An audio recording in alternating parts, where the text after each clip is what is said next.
World-renowned intellect Jordan Peterson goes in on this Netflix TV series Adolescence. You think strong men are a problem. You wait till you produce weak men who are resentful and bitter because of their failure, and you're going to see real trouble. We're going to double down on the incels. Well, why don't you give some thought to trying to figure out why they're so bloody isolated, that why young men and women are so isolated from one another now that they don't even date. They don't drive. They don't drink. They don't go out.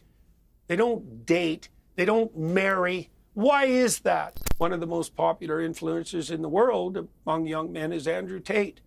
And I wouldn't hold out much hope for the West if Andrew Tate is the direction that young men go in, because he's a bad actor right to the core. We have more serious things to consider than, conspiratorial incels.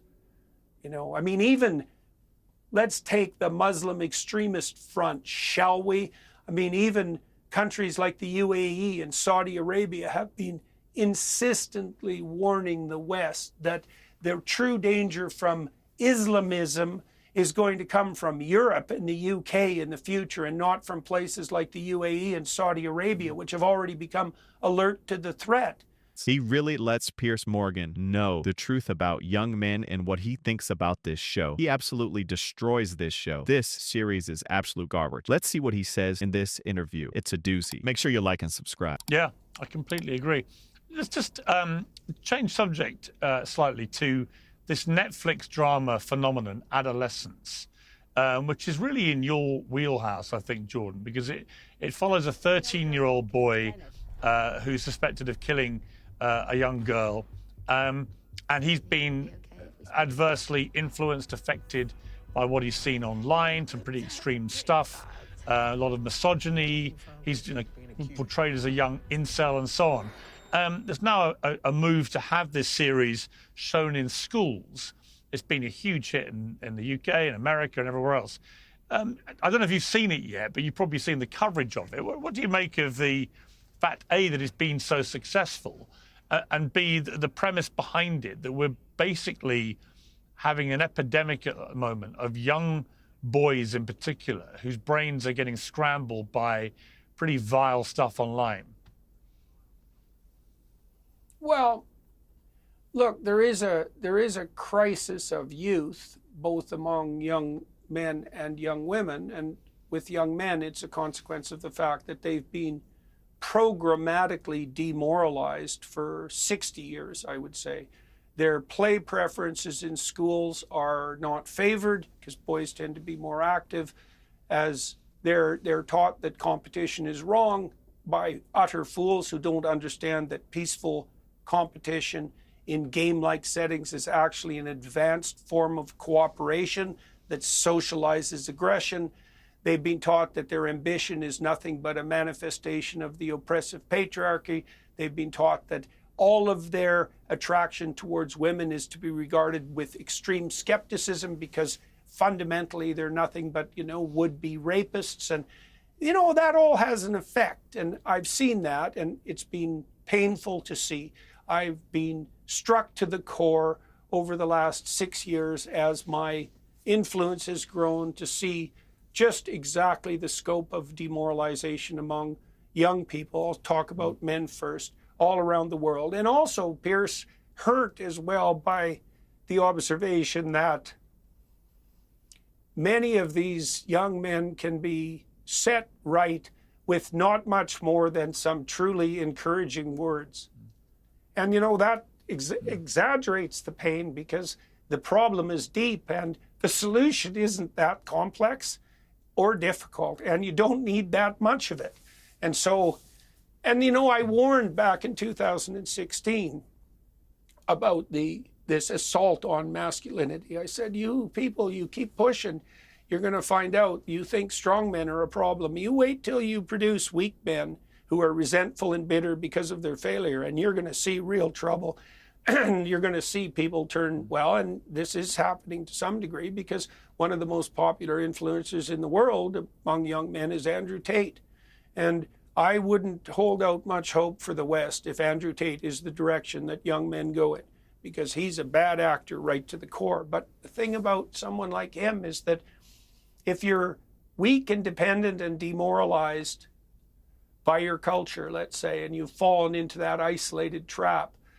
Someone blustery and successful on the surface and aggressive, and dominating in the power-mad way that Andrew Tate is going to look pretty damn attractive compared to your infantile dependency. And the other thing about that, Piers, is there's some truth in it, because it's actually better to be a bit of a monster than a complete bloody lamb and, a passive lamb. And this is why there's, I'll give you an example. So in The Lord of the Rings, for example, when the Hobbit, Bilbo, decides that he's going to stop being, hyper protected, the first thing he has to do is join this band of miscreants and become a bit of a thief. There's a bit of a darkness that has to be incorporated into men before they can mature, before they can stop being children. And there's different pathways that can take. And it can take that blustery, quasi-psychopathic route that characterizes people like Andrew Tate, and the hyper-masculinity that goes along with that. Or it can be truly civilized and socialized so that men can become civilized and staunch competitors who are moving forward implacably in the world. That's much more complicated to manage, right? Because that's the true path of civilization. So this is amazing to see. Jordan Peterson didn't even see the TV series Adolescence, and he already can see and understand the gross message and narrative that is trying to put forward. When I saw the series, I thought the exact same thing, that this is absolutely gross, with this series just trying to paint young men as bad, terrible, and use a situation such as a young lady getting exiled by a young boy, and it trying to build a narrative that the reason this is because of the internet, and all young boys are becoming bad because young boys in school are aggressive and they like to make jokes and they like to play and they like to clown. And this is somehow a problem because of the internet and people like Andrew Tate. This TV series was absolutely gross, and it's popular because people love to talk negative about men. It's considered accepted in society. Men talk negative about men and women talk negative about men, and it's accepted. But you could never critique women, when in all honesty, the data points that the biggest problem in our society right now in the West is young ladies. And you're going to see Jordan Peterson dive on this a little bit more. If there is a problem with men, there might be some. But is there a problem with women as well? It might even be higher than that of men. Check it. The self-sacrificial path of true civilization, an alternative to mere utilization, let's say, of power or degeneration into hedonism. But we've decided in our culture that we're going to throw the baby out with the bathwater, and that everything about the patriarchy is pathological, and the consequence of that is that we're demoralizing young men. Now, that also turns out to be very bad for young women, because they might even be in worse shape than young men. And so you get a show like Adolescence, and it does target in some way one element of the problem, although it's ill-formed in its psychological analysis, and there are much greater threats, let's say, to the integrity of British culture, as Kemi Badenoch pointed out this week, than what violent incel culture, of which really, Piers, there's pretty much none. Like, I'm not saying that isn't a lurking psychological danger, and I think the Andrew Tate phenomenon points to that. But you guys in the UK, and maybe everyone in the West more broadly, we have more serious things to consider than, conspiratorial incels. I mean, even let's take the Muslim extremist front, shall we? I mean, even countries like the UAE and Saudi Arabia have been insistently warning the West that the true danger from Islamism is going to come from Europe and the UK in the future, and not from places like the UAE and Saudi Arabia, which have already become alert to the threat. And for those who, might want to call me racist for pointing such things out, it's like, well, the UAE and the Saudis, they know what they're talking about when it comes to such things. And so we could dispense with that right away. And Kemi Badenoch, I would say, put her finger on the true problem, or at least one of the true problems. Keir Starmer, he's just playing that typical leftist game, that it's toxic young masculinity, and particularly of the Caucasian version, which is really quite the insane claim, that's the thing that young people should be taught more about, because obviously they're not demoralized enough yet. So that's what I think of adolescence. Jesus, talk about putting the cart before the horse. And it's exactly what you'd expect from the progressive playbook. It's like, we're going to double down on the incels. Well, why don't you give some thought to trying to figure out why they're so bloody isolated, why young men and women are so isolated from one another now that they don't even date. They don't drive. They don't drink. They don't go out. They don't date. They don't marry. Why is that? Well, how about 60 years of radically demoralizing, quasi-feminist, dimwit, hedonistic, leftist propaganda shoveled at them from grade 1 all the way through university. And of course, they're going to turn to figures like Andrew Tate in their desperation. But, you know, you might as well do a causal analysis and try to figure out why they're so bloody demoralized to begin with. And I would say I actually know something about that, because I think I've talked to more demoralized young people in the last 10 years than anybody on the planet. And I've watched and seen what works. And more demoralization is not the answer, you know. And there's something remarkable about well-socialized masculinity, you know. One of the things I learned, for example, when I was writing my last book, one of the things I analyzed was the symbolic use of the figure of the shepherd in the biblical corpus, right? Because the shepherd figures large both in the Old Testament and in the New. And the reason for that is because the shepherd is a very good symbol of well-socialized, ordinary masculinity.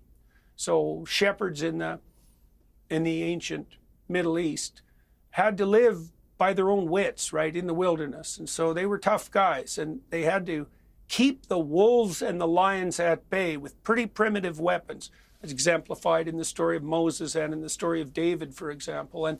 But at the same time, they had to protect the most vulnerable, right? And lamb is a pretty good example of, you know, something vulnerable and edible, especially by monsters. And so the model for masculinity, the biblical model for masculinity, at least in part, is tough enough to keep the bloody wolves and the lions at bay, and what would you say, resourceful enough to survive on your own, and then devoted to caring for the most vulnerable. You know, and that's a pretty damn good model, and it's certainly exemplified, well, of course, by the figure of Christ in the New Testament, who's meta-shepherd, you might say, and capable of keeping the worst evils at bay while simultaneously serving the most alienated and vulnerable. And that's the right model for masculinity. And if you don't think that exists, well, you're definitely part of the problem and not part of the solution. And maybe you're a woman who's been damaged by men who've entered into your life who are radically immature or mad users of power. And that's really sad. And there's plenty of that too. But that doesn't mean that at its core, there's something pathological about masculinity. And it certainly doesn't mean that the radical leftist proclivity to describe everything as an oppressive patriarchy and to make men weak is doing anything other than hurting young people right to the core. And Starmer's posturing with regards to adolescence is only going to make that worse. It's bad psychology, and it's not only that, it's also oriented not to help young people, but to make Mr. Starmer feel a hell of a lot more secure in the idiot presumptions of his dimwit progressivism.